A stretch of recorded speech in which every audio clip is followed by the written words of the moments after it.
It is easy to see the damage done by the floods. Or is it? The waters may recede, but they can leave behind a toxic brew of contaminants. Joining us now from Paterson University is Michael Sebetich, a biology professor with years of experience dealing with issues related to flooding, pollution, and development. Professor, it's good of you to join us. When you take a look at this past flooding, these most recent floods, how would you characterize them? Well, they're some of the largest floods that we've had in a long time. Unfortunately, we forget that when we haven't had rain for a long time, everything seems fine. But all of a sudden, we've had two very large storms, and it's been devastating to people in New Jersey and neighboring states. We often hear about 100-year storms, 500-year storms, and those numbers seem at this point to be a bit confusing, considering the fact that these storms seem almost, to the layman, unprecedented in terms of their scope. Are they? Can you give us some sort of gauge as to how serious these storms truly have been? These storms are more serious than we've had in a very long time.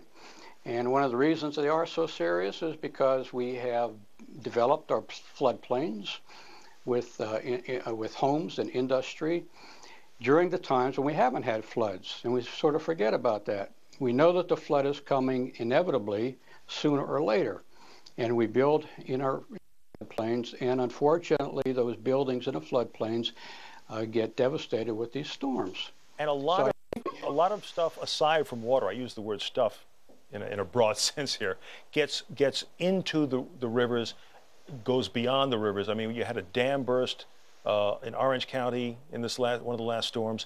An oil company had trucks and storage facilities leak into the river. All that came downstream, and it certainly wasn't alone. How bad is the pollution problem? Well, the word stuff is probably a good one. It's a catch-all term. The pollution problem depends on what, of course, went into the water and how dilute it is. Diesel fuel is certainly very bad, pesticides, and sewage. We have combined sewer systems, and when they overflow into people's houses and into their homes, it can become very serious for a short period of time. So, and it takes a while for that to be removed. So it could be a serious problem. Yeah. Are we at the point now where I've spoken to a group of former governors in New Jersey, and they spoke enthusiastically, despite the cost, enthusiastically about the premise of moving people away from these areas that are perennially being flooded. Is that a wise move? It's a very wise move. We should be buying out more homes and businesses in the floodplains through the Blue Acres program. So more money from the state should be put into that program so that we give these people a fair market value for the houses, and they can move elsewhere, and we can eliminate those buildings on the floodplain. The sooner we do that, the better. How difficult would that be, given the pattern and the historical nature of development in New Jersey? Well, nothing's easy.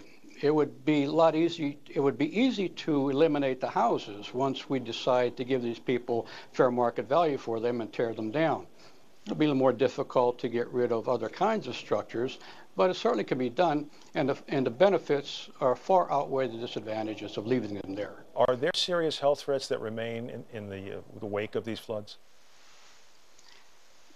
That's hard to say. It depends. If sewage comes up into somebody's basement, that could be a serious problem if it doesn't get eliminated soon. There can be pesticides, diesel fuel, other kinds of oil in a contained area like a basement. If it gets washed downstream right away, it will get diluted, and the effect will be less toxic to all of us. Professor Sebetich, thank you so much for joining us, sir. We appreciate it. Thank you.